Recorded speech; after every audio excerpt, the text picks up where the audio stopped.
Bismillahirrahmanirrahim. Alhamdulillahirabbil alamin. Wassalatu wassalamu ala sayyidina Muhammadin asyrafil mursalin wa ala alihi wa sahbihi ajmain. Subhanaka la ilma lana illa ma 'allamtana innaka antal alimul hakim. Wa tub 'alaina innaka antat tawwabur rahim wa taqabbal minna innaka antas samiul alim. Qala rabbi shrah li sadri wa yassir li amri wa hlul 'uqdatam min lisani yafqahu qawli. Nawaitu ta'alluma wa ta'liman al-fa'idata wal istifada wa tamassuk ala kitabillahi wa sunnati rasulih. والدعاء إلى الهدى والدلالة على الخير ابتغاء مرضاته وقربه وثوابه سبحانه وتعالى. قال المصنف رحمه الله تعالى ونفعنا به وبعلومه وأمدنا بأسراره وأنواره ونفحاته في الدين والدنيا والآخرة. Kita lanjutkan membaca kitab Nasaihul Ibad yang dikarang oleh Asy-Syaikh Nawawi bin Umar Al-Jawi Al-Bantani, dan sekarang kita masih berada di bab yang ketiga. Kita sekarang sudah sampai kepada maqalah yang ke-54. Wal maqalatur rabi'atu wal khamsun. Maqalah yang ke-54. Qila, dikatakan, al ibadatu hirfatun. Ibadah itu adalah sebuah pekerjaan. Wahanu tuha al khalwatu. Sedangkan warungnya atau tokonya adalah khalwah. Wa ra'su maliha at-taqwa, sedangkan modalnya adalah takwa. Wa ribhuha al-jannatu, dan keuntungannya adalah surga. Ibadah itu pekerjaan, tokonya itu khalwah, modalnya itu takwa, keuntungannya itu adalah surga. Begini, orang kerja itu harus memiliki beberapa unsur. Ya, orang kerja harus memiliki beberapa unsur. Pertama, pekerjaan itu sendiri, kemudian tempat untuk bekerja, kemudian ada modal, ada keuntungan. Ini 4 yang tidak bisa dipisahkan dalam sebuah pekerjaan. Kira-kira orang pengen kerja, tidak punya modal, bisa enggak? Nah, bisa. Orang pengen kerja, ada modal, tapi tidak ada tempat untuk bekerja, tidak bisa. Harus ada, baik di rumahnya sendiri, baik di tempat orang lain, atau lewat, semisal kalau sekarang online, tetap ada tempat untuk mempromosikan barang, untuk agar pekerjaannya itu bisa sampai kepada orang lain. Jadi kalaupun tidak ada tempat bekerja, tidak bisa. Walaupun tempat kalau sekarang lebih umum ya, kalau dulu masih belum pernah terbayangkan orang bisa kerja tanpa punya tempat pekerjaan. Kalau sekarang ya bisa kan, di kamarnya masing-masing bisa, asal ada modal, kemudian dia ada tempat untuk bekerja, itu bisa. Dan kalau misalnya ada modal, ada pekerjaan, ada tempat, tapi tidak dapat keuntungan, ini kan juga percuma. Maka di sini kata ulama bahwasanya ibadah itu adalah sebuah pekerjaan, hirfah, pekerjaan. Jadi pekerjaan kita itu di dunia ini ya ibadah. Wa ma khalaqtul jinna wal insa illa liya'budun, dan tidak aku ciptakan jin dan manusia kecuali untuk beribadah. Kita ini harus paham bahwasanya kita di dunia ini tugasnya untuk ibadah, tugas paling pokok. Masa tidak boleh cari uang? Boleh, dengan tujuan agar bisa membantu kita beribadah. Kerja boleh, asal dengan tujuan kita agar lebih bersemangat untuk beribadah. Nah, pekerjaan kita itu adalah ibadah. Jadi kalau ada orang pengangguran tapi dia ahli ibadah, sebenarnya dia bukan seorang pengangguran, karena pekerjaannya adalah ibadah. Tapi jangan disalahpahami, ibadah terus tidak kerja, pas suka mengharap pemberian dari orang lain, itu bukan namanya tawakal. Orang tawakal itu misalnya dia benar-benar beribadah ya, murni beribadah, tidak kerja, tidak apa, tapi ketika dia kehilangan sesuatu, dia tidak merasa susah, tidak merasa gelisah, itu namanya tawakal beneran. Kalau misalnya ada orang parkir sepeda motor atau parkir mobil, dia tawakal, tidak dikunci, kemudian sepeda atau mobilnya hilang, dia nangis misalnya, itu namanya bukan tawakal. Sama dengan orang belajar juga seperti itu.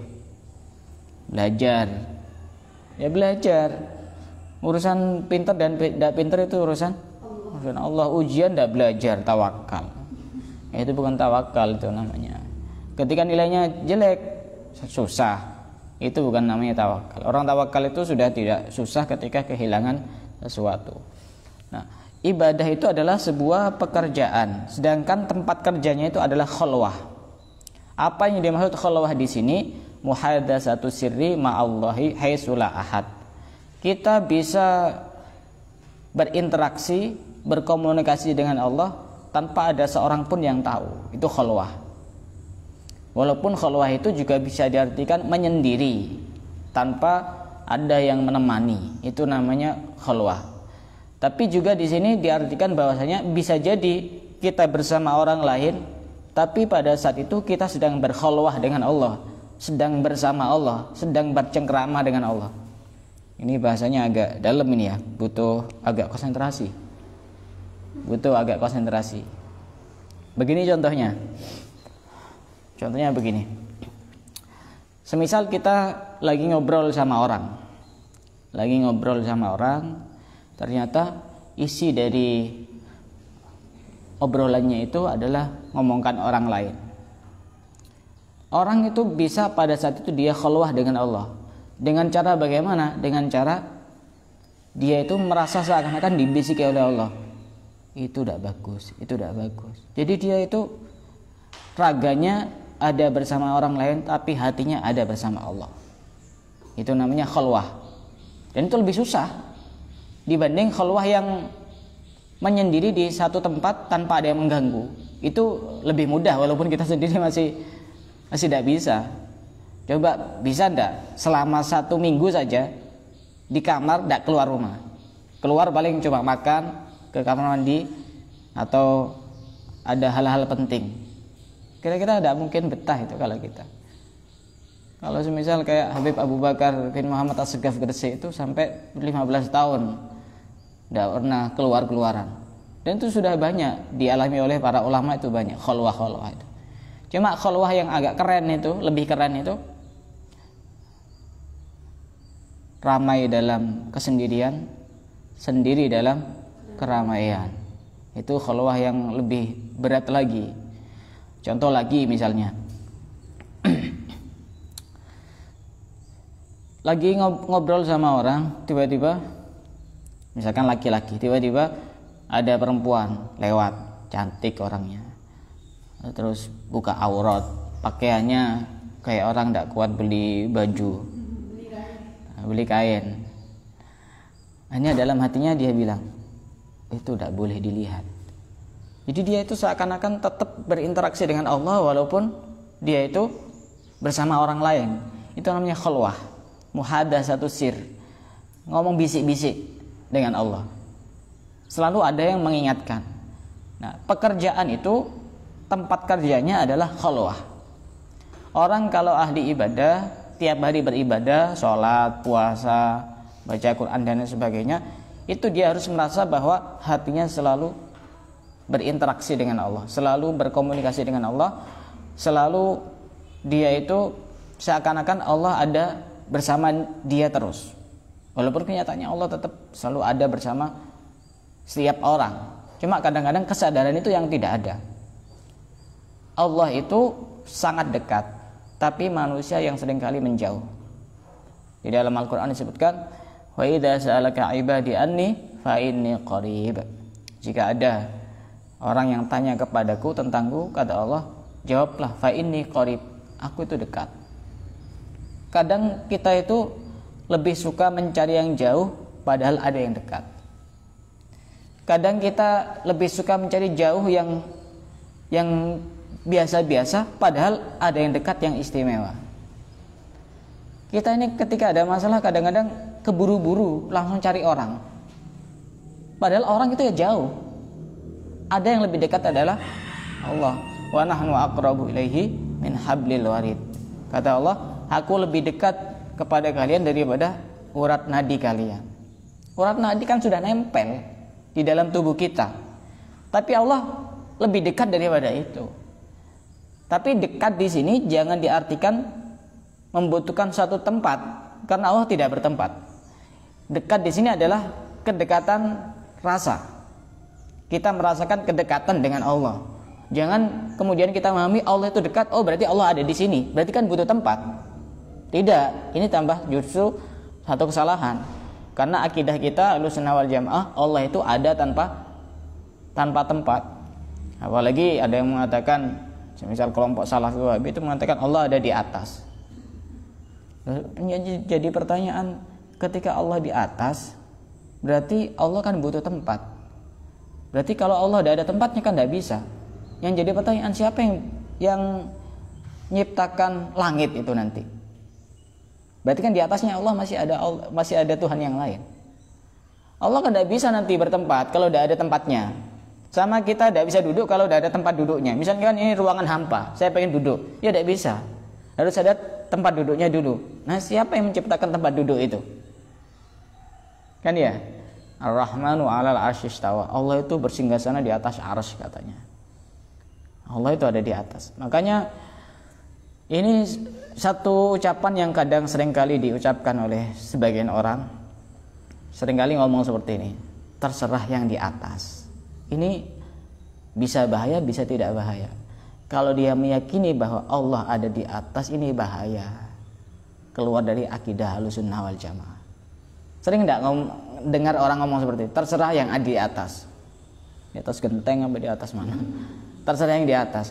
Tapi kalau dia ngomong seperti itu, tapi maksudnya adalah terserah yang di atas adalah di atas segalanya ada kekuasaan Allah. Itu tidak apa-apa. Tapi kalau sampai meyakini Allah ada di atas, ini yang jadi masalah. Karena dia meyakini Allah ada dan butuh kepada tempat. Nah, ibadah itu pekerjaan, sedangkan tokonya, warungnya, tempat kerjanya itu adalah khalwah. Kita merasa selalu berinteraksi, berkomunikasi dengan Allah, berbisik-bisik kepada Allah. Contoh yang lain misalnya, kita lagi di luar, kemudian lihat ada orang itu pakai jubah, pakai baju putih, jalan. Kemudian kita itu suudzon sama orang itu, oh itu mungkin cuma pamer itu. Masa di jalan-jalan pakai jubah, pakai baju putih misalnya. Tapi akhirnya kemudian hatinya itu berbisik lagi, jangan, itu tidak bagus. Karena suudzon itu walaupun benar itu dosa. Husnudzon walaupun salah itu berpahala. Karena bagaimanapun kita itu tidak tahu isi hati orang lain. Semisal contoh ya, ada orang rajin ke masjid, kemudian kita itu suudzon, itu paling niatnya pamer. Padahal benar-benar pamer. Pahala dapat apa pahala? Dapat dosa. Tapi kalau misalnya kita husnudzon, itu orang rajin ke masjid, itu mungkin memang dia pengen berubah. Dulu karena memang dia itu orangnya tidak baik, akhirnya sekarang pengen hijrah, berubah, pengen pergi ke masjid terus. Padahal kenyataannya dia itu ya mungkin cari kesempatan di balik kesempitan, mungkin mau nyuri kotak amal atau apa misalnya. Itu kan berarti salah. Tapi itu berpahala. Dan bahkan pernah saya ceritakan waktu itu, bahwasanya dulu itu ada satu kuburan yang sangat viral bahwa ini adalah kuburannya seorang wali. Ada kuburannya seorang wali. Akhirnya banyak yang datang ke situ, minta kepada Allah melalui wali itu, dan banyak yang dikabulkan hajat-hajatnya. Karena saking husnudzonnya bahwa ini memang benar-benar wali. Setelah beberapa saat ada seorang wali yang dibuka hatinya oleh Allah sehingga mengetahui bahwasanya ternyata kuburan ini adalah bukan kuburannya wali. Ini kuburannya bangkai-bangkai anjing dan keledai. Setelah dibongkar, ternyata benar. Kuburannya bangkai-bangkai anjing dan keledai. Tapi kenapa kok bisa tembus? Karena husnudzon. Cerita yang lain pernah juga saya sampaikan, bahwasanya dulu itu ada sekelompok perampok yang memang pekerjaannya tiap hari itu ngerampok.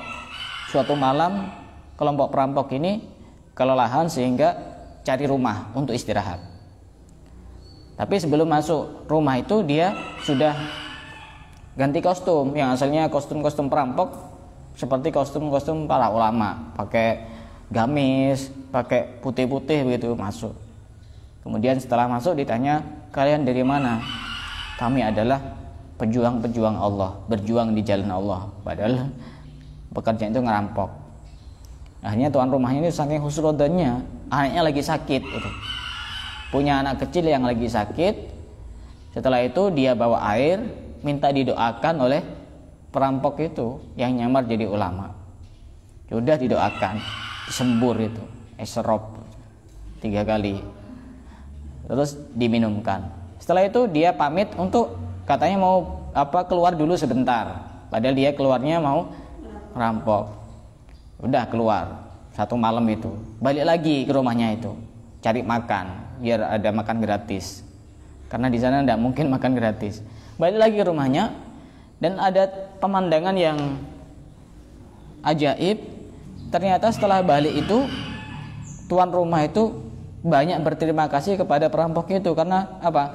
Karena anaknya tiba-tiba sembuh. Ini makasih banyak Syekh, ini anak saya sudah didoakan, sekarang alhamdulillah walaupun sakitnya sudah lama sekarang sudah sembuh. Itu sebab apa? Sebab husnudzon. Husnudzon itu penting. Karena kalau orang itu suudzon akan merembet kepada dosa-dosa yang lain, meneliti aib orang lain, ghibah juga bisa, memfitnah juga bisa. Itu pentingnya untuk husnudzon.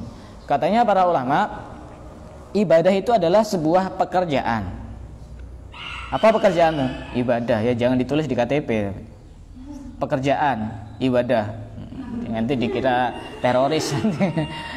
Oh ini kayaknya mau ngebom ini orang ini. Ya pekerjaan. Ada satu pekerjaan yang saya kurang setuju sebenarnya. Pekerjaan guru. Saya itu kurang setuju dengan pekerjaan kemudian diisi guru. Karena guru nyebarkan ilmu itu jangan dijadikan pekerjaan. Kalau cari uang ya jangan ngajar. Ngajar dapat berapa? Sebulan tidak cukup. Kalau cuma ngajar, cari pekerjaan lain. Karenanya dulu-dulu itu kiai hampir rata-rata sampai sekarang pengasuh-pengasuh itu beliau-beliau itu bukan cuma berharap uang itu dari santri atau tamu, pasti punya usaha, koperasi di pondok atau biasanya punya sawah, agar hatinya tidak tomak, tidak berharap kepada orang lain. Karena itu ngajar itu bukan pekerjaan. Kalau dihitung-hitung, ya dapat berapa ngajar itu? Dapat berapa? Kalau guru-guru biasa ya yang bukan PNS, apalagi dia tidak menjabat sebagai wali kelas atau kurikulum dan lain sebagainya, paling sekitar 200-an. Untuk sebulan itu dibagi berapa seharinya? Nyari uang jangan kerja. Kerja itu murni kita itu menyebarkan ilmu, menularkan ilmu kepada orang lain. Ketika diniati sebuah pekerjaan, maka nanti ngajarnya ini tambah keikhlasannya terganggu, disebabkan karena tujuannya nyari uang. Ketika guru itu dijadikan sebuah pekerjaan, pas gajinya telat ya marah-marah. Gajinya telat ya marah-marah. Saya ngajar juga punya pekerjaan lain. Saya ngajar di sekolah, ngajar di pondok. Kalau di sini kan artinya tidak cocok kalau dijadikan pekerjaan karena kalian kan juga tidak bayar. Jadi bukan jadikan sebuah pekerjaan. Ya anggap saja yang digaji itu. Tidak saya niatkan sebuah pekerjaan karena kita murni nyebarkan ilmu. Gaji itu kan cuma bonus. Ibadah itu adalah sebuah pekerjaan. Di mana kita bekerja? Di toko. Ya, di toko, di pabrik, di warung, di PT. PT-nya itu apa? Warungnya apa? Tokonya apa? Khalwah. Kita selalu kemana-mana berbisik-bisik dengan Allah. Misal contoh yang yang tidak berbau maksiat misalnya. Misalnya ada orang yang sudah berkeluarga, punya istri, punya anak. Anaknya baik, istrinya baik. Kemudian hatinya berbisik, kamu harus banyak bersyukur karena masih banyak yang perhatian. Mereka masih tetap bertahan dan tidak meninggalkan. Jadi hatinya selalu seakan-akan muhadatsatu sir. Dia tidak ngomong tapi dia seakan-akan ngomong dengan Allah, gitu loh. Dan ini susah. Kamu bisa berzikir kalau lagi kumpul sama jamaah zikir, itu gampang, zikir bareng-bareng. Zikir keras. Coba lagi ngopi misalnya. Kamu ngobrol tapi hati kamu zikir Allah, Allah, Allah, Allah. Susah gitu. Itu namanya muhadatsatu sir itu namanya. Selalu bersambung dengan Allah dalam keadaan tidak ada satupun orang yang tahu. Satu contoh, di daerah Jawa Timur itu ada salah seorang kiai yang terkenal, beliau itu bisa dzikir sirri. Dzikir sirri itu dzikir di dalam hati.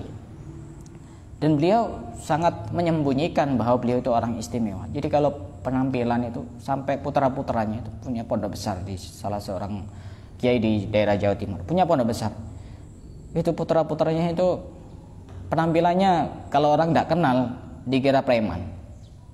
Jadi pakai celana-celana robek begitu, rambutnya semiran, kadang-kadang merah total murni, kadang-kadang biru, kadang-kadang kuning, macam-macam pokoknya, norak itu penampilannya. Tapi kamu mungkin kalah urusan dzikir sirri itu. Bisa jadi kalah. Jangan lihat penampilan. Jangan melihat penampilan. Bisa jadi yang kamu lihat itu seakan-akan menurut kamu itu tidak bagus, justru mereka jauh lebih bagus daripada kamu. Penampilannya biasa-biasa. Wali itu memang kadang-kadang suka menutupi sangat tebal sekali agar tidak diketahui oleh orang lain.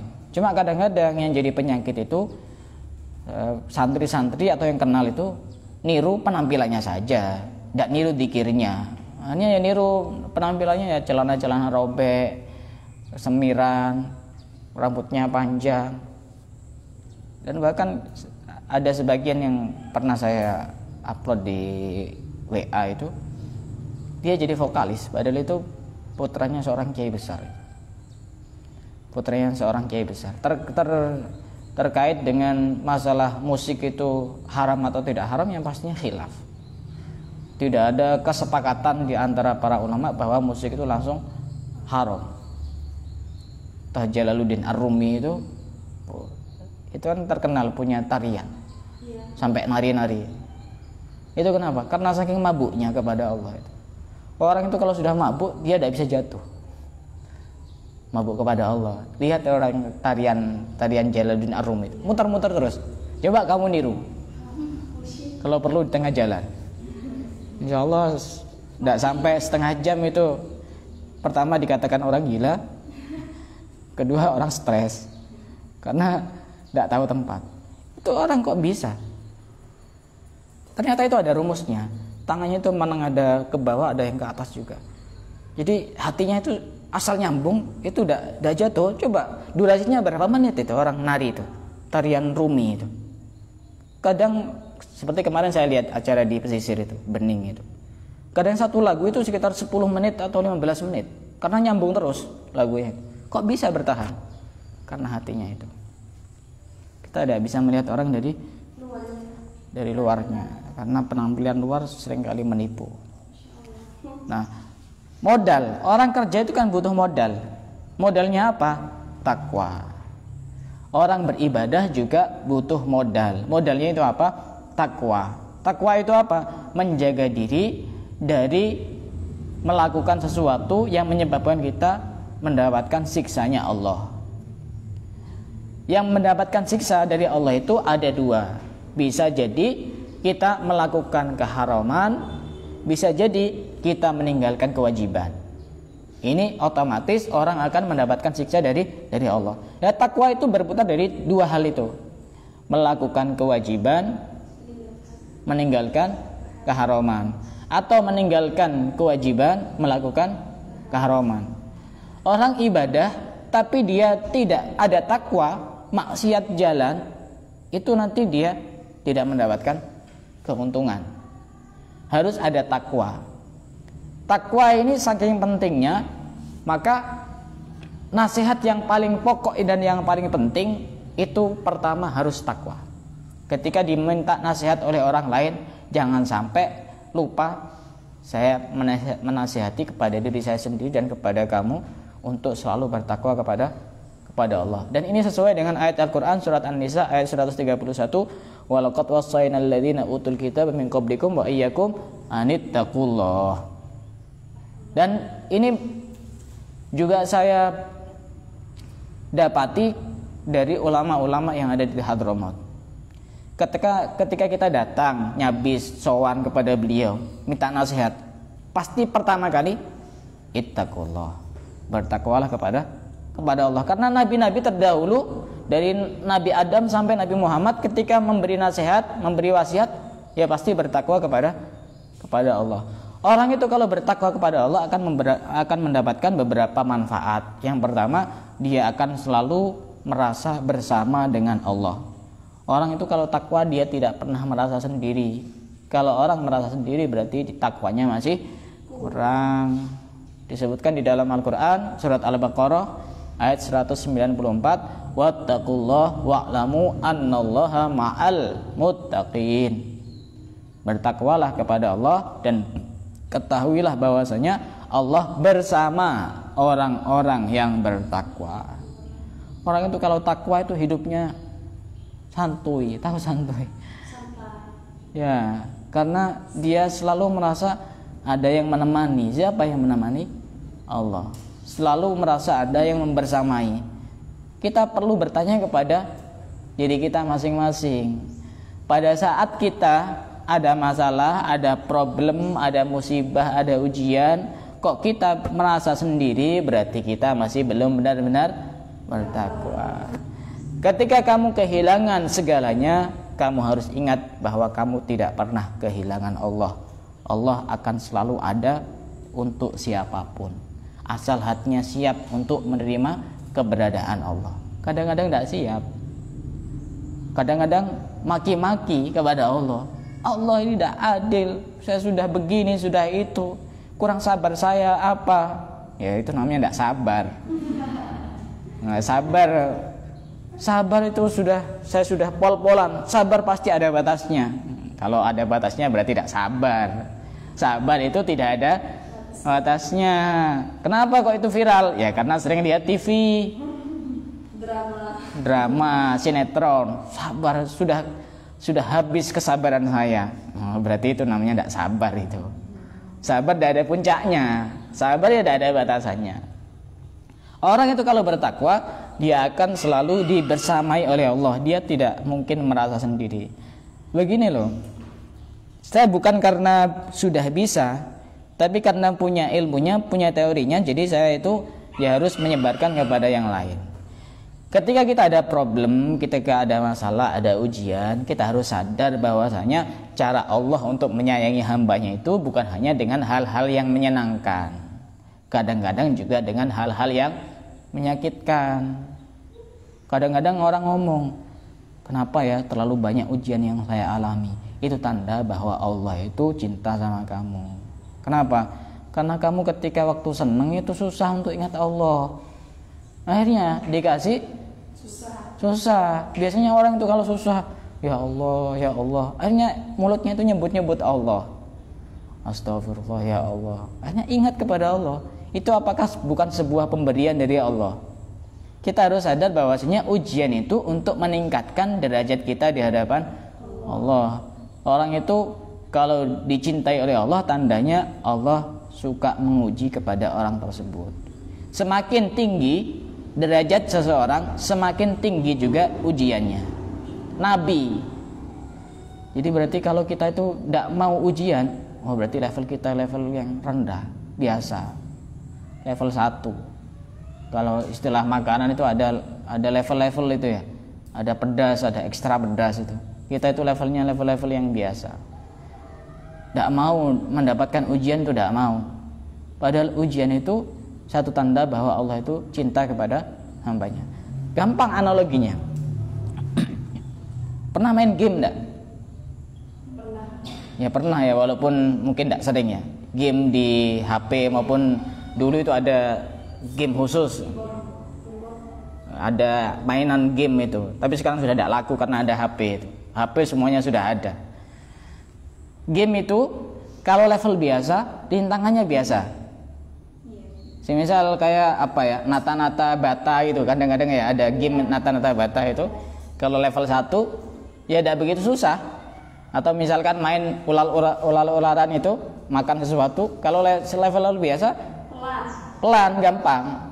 Tapi semakin dia naik levelnya, semakin banyak rintangannya, susah. Nah, orang itu juga harus merasa seperti itu. Dia itu seakan-akan pengen terlepas dari ujian, tidak bisa. Orang terlepas dari ujian selama dia hidupnya di dunia itu tidak bisa terlepas dari ujian. Siapapun, mau dia orang paling soleh sedunia, mau dia orang paling buruk sedunia, tidak bisa lepas dari ujian. Dan jangan kita merasa heran bahwa di dunia kok tempatnya tidak enak, karena memang dunia tempatnya seperti itu. Tujuannya apa? Agar orang itu berlari kepada Allah. Tempat yang paling enak ya di surga. Pengen tempat yang paling enak di surga, di dunia bukan tempatnya. Jadi kita itu harus sadar dan harus paham. Itu memang berat, tapi kalau tidak dilatih ya tidak bisa. Saya sudah terbiasa seperti itu. Itu butuh latihan memang. Kalau tidak latihan tidak bisa. Walaupun teorinya ngaji setiap hari, belajar setiap hari, tapi tidak latihan tidak bisa. Tidak bisa. Itu pertama. Manfaat kita bertakwa kepada Allah, kita akan selalu merasa bersama Allah. Yang kedua, kita akan mendapatkan ilmu laduni. Ilmu laduni itu ilmu yang langsung dari Allah. Apakah ada dalilnya? Ada. Di dalam Al-Qur'an surat Al-Baqarah ayat 282, wattaqullah wa yu'allimukumullah. Bertakwalah kepada Allah, nanti Allah akan mengajari kepada kalian. Langsung dari Allah. Makanya wali-wali itu tidak heran kalau ditanya apapun itu bisa menjawab, karena mendapatkan jawaban langsung dari Allah. Kok bisa? Karena wali itu bertakwa kepada Allah, akan mendapatkan ilmu laduni. Tapi jangan sembarangan. Ini sering terjadi. Awas dan hati-hati. Betul, saya pesan betul itu. Kadang ada orang itu dapat dari siapa begitu, ya amalan agar mendapatkan ilmu laduni, tapi takwanya tidak ada. Bahaya, bisa dimasuki sama khodam-khodam jin. Kadang keluarganya itu bermasalah semua, pengennya yang instan-instan, pengen dapat ilmu laduni. Sholat tidak sholat, puasa tidak puasa, pengen dapat ilmu laduni. Ittaqullah, bertakwa kepada Allah. Tidak usah yang cari yang instan-instan. Saya pengen ilmu melipat bumi, pengen ilmu laduni. Hanya ngamalkan ini, dikir-dikir atau apa. Ya mungkin bukan dikir dia, sampai sekian ribu kali tiap hari. Tidak ada gurunya juga. Bahkan ada yang gila anaknya.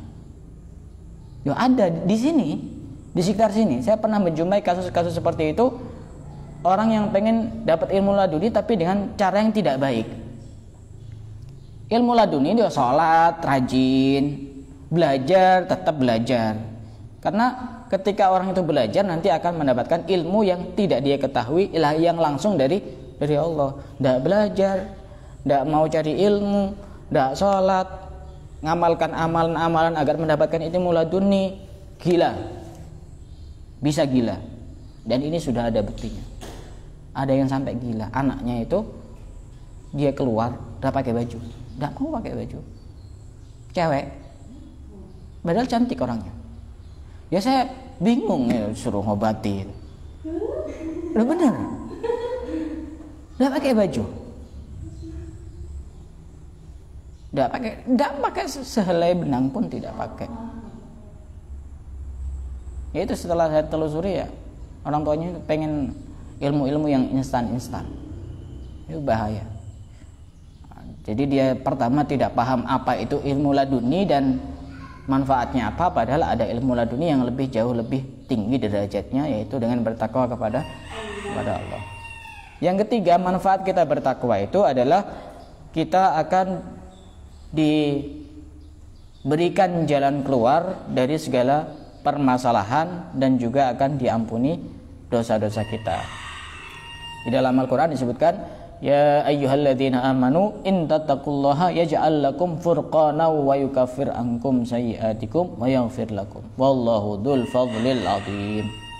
Orang itu kalau bertakwa tidak susah kalau ada masalah, tidak gelisah ketika ada masalah, tidak kesulitan ketika ada ujian, karena dia merasa bahwa dia selalu bersama dengan Allah, yang pastinya juga dia akan diselamatkan dari nerakanya Allah, juga diampuni dosa-dosanya oleh Allah. Dan ketika orang itu bertakwa, maka setiap permasalahan pasti ada jalan keluar dan dia akan mendapatkan rezeki dari arah yang tidak terduga. Wa may yattaqillaha yaj'al lahu makhraja wa yarzuqhu min haitsu la yahtasib. Orang bertakwa itu tidak usah susah urusan rezeki dari Allah. Satu cerita penutup. Dulu itu ada orang berada di satu kapal, kemudian di tengah-tengah kapal ini tiba-tiba perahunya bocor. Padahal itu di tengah-tengah kapal ombaknya sangat besar sekali. Akhirnya gimana nih caranya ini biar kita selamat? Tiba-tiba ada lelaki misterius yang tiba-tiba datang berjalan di atas air. Berjalan di atas air. Pernah lihat seperti itu? Pernah, ada di TV. Oh, yang asli ya. Berjalan di atas air. Kemudian orang ini menawarkan, siapa yang pengen selamat maka akan saya kasih, tapi dengan cara kalian harus ngasih mahar kepada saya 1.000 dinar. Ayat ini kan terkenal ayat 1.000 dinar. Wa may yattaqillaha yaj'al lahu makhraja wa yarzuqhu min haitsu la yahtasib. Banyak yang tidak percaya. Ada satu orang yang percaya. Itu mungkin setan, itu mungkin jin, itu bukan manusia itu. Akhirnya apa? Satu saja yang percaya, akhirnya dilemparkan itu uang ke laut.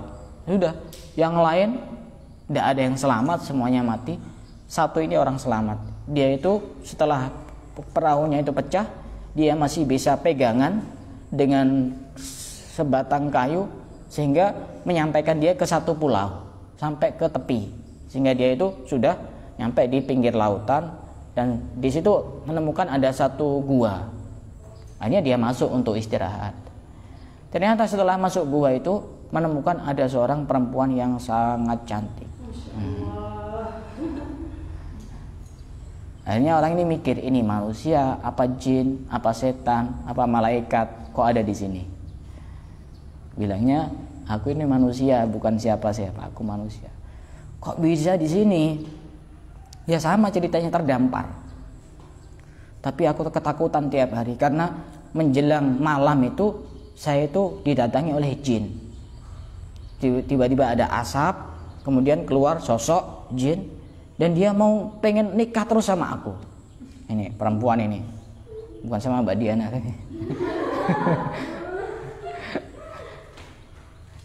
Kan pasangan jin. Ini pasti muncul, ini menjelang malam pasti muncul. Aku merasa ketakutan. Akhirnya apa?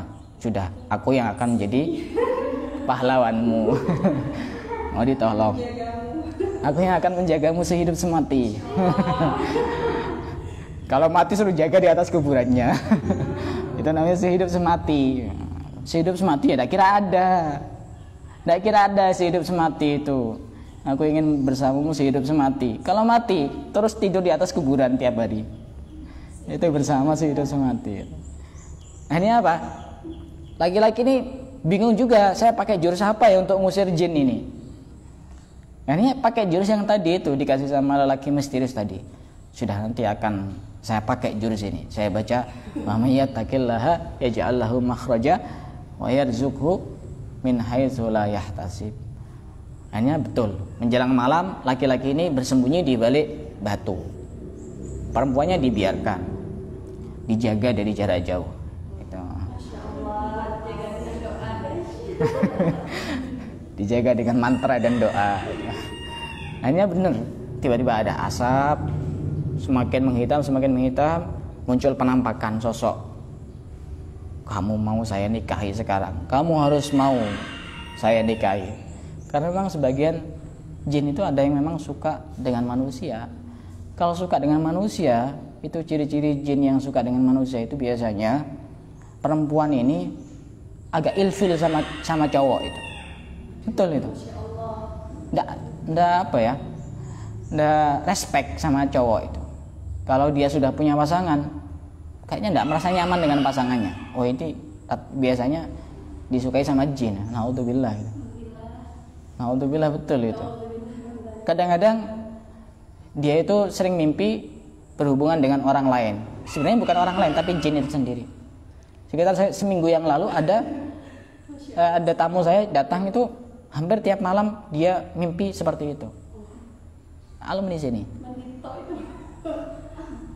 Ya begini, akhirnya jangan memikir yang macam-macam.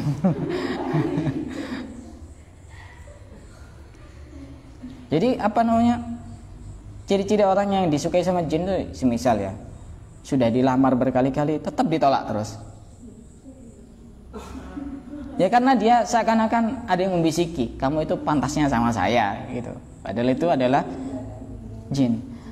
Lebih menguatkan lagi misalnya ketika ada cewek cantik, mapan, kaya, sempurna, istilahnya secara body itu juga, iya. Tapi ternyata tidak nikah. Ini perlu dipertanyakan, betul. Perlu dipertanyakan, tanda tanya besar. Dan memang ini ada di salah satu daerah. Ini ada seorang dokter perempuan cantik, dokter gajinya tidak bisa diragukan ya. Mau sekali periksa aja 100.000. Orang kadang berobat ke ustadz itu, lain.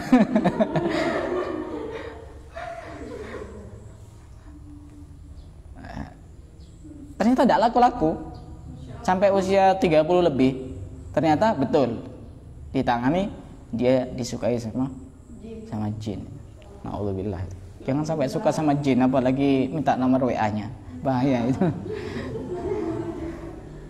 Akhirnya setelah itu sosok itu muncul, langsung muncullah itu pahlawan kesiangan. Oh, kemalaman ya. Lawan kemalaman langsung pakai jurus wa may yattaqillah yaj'al lahu makhraja wa yarzuqhu min haitsu la yahtasib.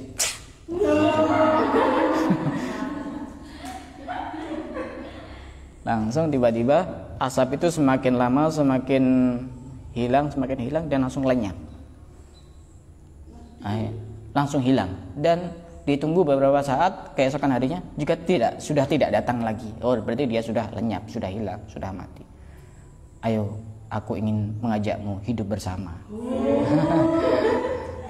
Akhirnya diantarkan itu, ditanya, kamu itu namanya siapa? Misalkan namanya Sariem, misalnya. Misalnya namanya Siti, anggap Siti gitu. Rumahmu di mana? Jalan Garuda, RT 2, RW 3. Langsung diantarkan ke rumahnya. Sudah diantarkan ke rumahnya, nyampe rumahnya, ketemu sama orang tuanya. Oh, kamu itu sudah ditunggu lama. Kenapa kok bisa menghilang seperti itu tanpa ada kabar, tanpa ada kepastian? Gitu. Sudah, akhirnya orang tuanya seneng-senengnya. Loh, ini siapa ini? Laki-laki ini kok sebegitu baiknya ini bisa mengantarkan sampai ke sini. Ini adalah orang yang menolong keselamatanku. Ini adalah orang yang menolong jiwaku. Nah, akhirnya apa? Akhirnya ayahnya tertarik dengan laki-laki ini sehingga kemudian dinikahkan sama putrinya. Sehingga dia itu mendapatkan banyak hal. Wa may yattaqillaha yaj'al lahu makhraja, akan dibukakan setiap kesulitan, ada jalan keluar setiap permasalahan. Tadi permasalahannya diganggu sama jin, tapi dia karena bertakwa kepada Allah dan juga ngamalkan ayat ini, maka dia dibukakan jalan keluar dari setiap permasalahan. Wa yarzuqhu min haitsu la yahtasib, diberi rezeki dari arah-arah yang tidak terduga, diberi rezeki ya istri yang cantik, keluarganya kaya, perhatian, pengertian. Ya. Ini wa yarzuqhu min haitsu la yahtasib. Wa may yattaqillaha yaj'al lahu min amrihi yusra. Orang sering sholat, orang sering hadir majlis, ketika ada masalah kok susah. Wa may yattaqillaha yaj'al lahu min amrihi yusra, pasti ada kemudahan. Fa inna ma'al usri yusra, inna ma'al usri yusra. Setiap kesulitan itu bersama dengan kemudahan. Bukan setelah kesulitan ada kemudahan, tapi setiap kesulitan itu dibersamai dengan kemudahan, dan pasti ada kemudahan-kemudahan yang lain. Dan yang pastinya kita akan menjadi manusia yang mulia ketika bertakwa kepada Allah. Inna akramakum indallahi atqakum. Akan saya ulang kembali bahwasanya tugas kita, pekerjaan kita di dunia adalah ibadah, sedangkan tempat kerja kita adalah khalwah. Kita selalu berbisik rahasia kepada Allah, sedangkan modal kita adalah takwa. Kalau modal kita adalah takwa, pasti waribhuha al jannah, keuntungannya adalah surga.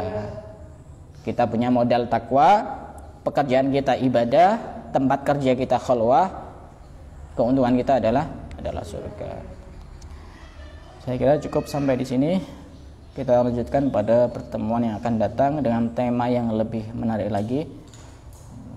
Temanya, kalau orang bisa mencegah dari 3 hal ini dengan 3 hal, maka dia menjadi orang mukmin yang sempurna. Insyaallah pada pertemuan yang akan datang besok. Wallahu a'lam bishawab.